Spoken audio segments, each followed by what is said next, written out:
What are the pros and cons of indie publishing? I'm Karin with Right Now Editing, where we turn good manuscripts into great books.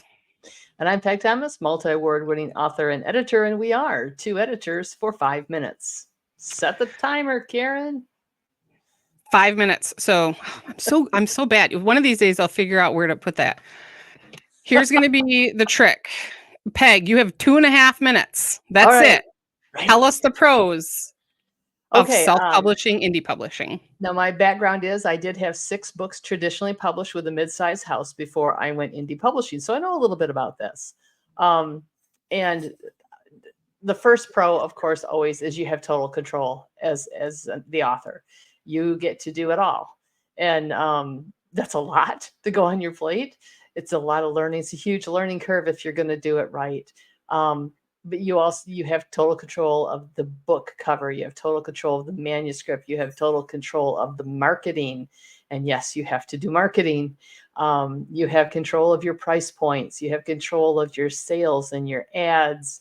You basically can map out your plan for this book that you're putting out weeks in advance and have your own schedule to meet your deadlines. You get to set your own deadlines. So if you want to put out just 1 book a year, then you're going to figure that out. My current schedule is I want to put out 5 books over 2 years. So I'm working a pretty tight schedule. But that's totally up to me. As an indie publisher, I can do what I want. Another big pro for me, I write Colonial America. And right now, Colonial America is just not a hot era at all. It's very hard to get anybody to look at it. It just is for lots of reasons. I also like to write real history in my stories, and some real histories, what do you say, Karin? It's not very politically correct today, but Yeah. it happened, and it's the way things were. And I like to look at history, warts and all. And so some of the stuff I put in my books might make a traditional publisher go, yeah, no, we don't want to read that anymore. But true history nerds love it. I hear that all the time from authors, but I'm obviously casting to a much smaller audience than a traditional publisher would be casting to. So it gives me the creative freedom I want to explore colonial America, warts and all. And it gives me the creative freedom to put out a final product on my time frame to look the way I want it to look. I get to work with the editor I want to work with the cover artist I want to work with the proofreader I want to work with. And so I do enjoy that aspect of it.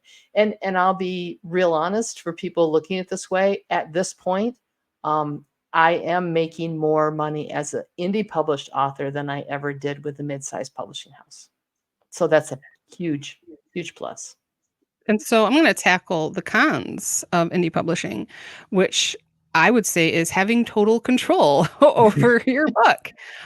Because when you're an indie publisher, you really have to realize, or when you're an indie author, you are not just an author, you are a small business owner, because you have to realize you own the publisher. So yes, you get to pick everyone, but that means you need to find a good cover designer. I'm going to go ahead and say this. Unless you have design experience specifically for this type of print and marketing, because your cover is a marketing tool. It's not just a pretty picture. So if you don't have experience in that, you shouldn't be designing your own covers. You need to find someone to help you. If you have never professionally edited, don't hire your retired high school English teacher. I'll tell you right now, it's not going to work. So all of that responsibility is on you. You can put out as many books as you want in a year, but you have to create the schedule and you have to set the deadline. So if you tell your readers you've got a book coming out in February, it's on you to make sure that book comes out in February. And there's also the behind the scenes things that a lot of people don't think about. You need to be collecting taxes on the books that you sell. You need to be tracking all of these things. Find out, do you need to send in your quarterly taxes? You want to make sure that you're doing everything properly. So yes, you have all of the control as an author, but you are also completely in control as the publisher.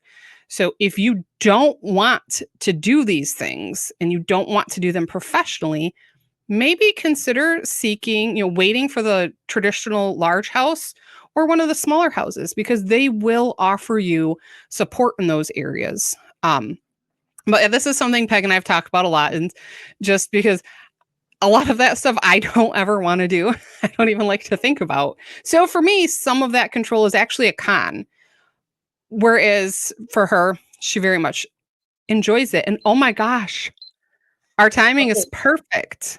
Total disclosure though, before we go, I do have a husband who takes care of the financial end of things for me. So for us, he retired. He was a manager with the state of Michigan. Now he's a manager for Spinner of Yarns LLC Publishing. So, just something to keep in mind. Those are our pros and cons for indie authors. Until next week, I'm Karen Beery. And I'm Peg Thomas, and we'll see you next time.